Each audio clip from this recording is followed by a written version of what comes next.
Hello friends, ഈ വളപ്പെല്ലാം കാണിക്കുമ്പോൾ നിങ്ങൾ വിചാരിക്കും എന്തിനാ ഈ കാടും പുല്ലും എല്ലാം ഇങ്ങനെ കാണിക്കുന്നതെന്നല്ലേ. അല്ലാട്ടുവാ, എൻ്റെ ലക്ഷ്യം വേറെ ഒന്നാണ്. അപ്പോൾ ഞാൻ ആ അതിലത്തേക്ക് പോകുന്നതാണ്. അപ്പോൾ പോകുന്ന സമയത്ത് ഈ വളപ്പിൻ്റെ അവസ്ഥയൊന്ന് കാണിച്ചതാണ്, മഴക്കാലത്തുള്ളത്. അപ്പോൾ ഇത് പറയാൻ കാരണം എന്ന് പറഞ്ഞാൽ ഈ വളപ്പിൻ്റെ മഴ തുടങ്ങുമ്പോൾ ഒരറ്റം മുതൽ മറ്റേ അറ്റം വരെ എല്ലാ പുല്ലും ഒരു കാട്, ഇങ്ങനെ ഒരു പൊടി പോലും ഇല്ലാതെ എല്ലാം പൊരിച്ചെടുക്കലാന്ന്.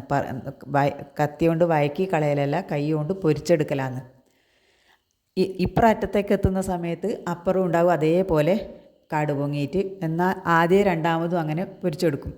അങ്ങനെ മഴക്കാലം കഴിയുന്ന നമ്മളേക്ക് ഒരു 2-3 പ്രാവശ്യം ഈ പറമ്പ് പൊരിച്ചെടുക്കുന്നതാണ്.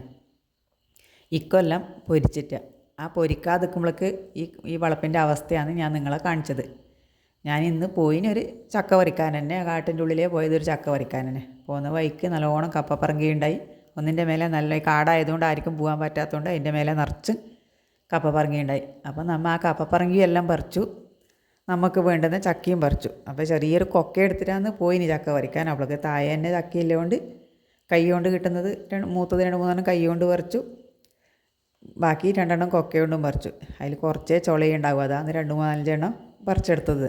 2-3 വീട്ടിലേക്ക് ആവുകയും ചെയ്തു പോയി ചക്ക. അപ്പോൾ നമുക്ക് കാടായാലും സാരമില്ല, ചക്കയെല്ലാം കിട്ടി. നല്ല സന്തോഷത്തോടെ നമ്മൾ തിരിച്ചു വന്നു.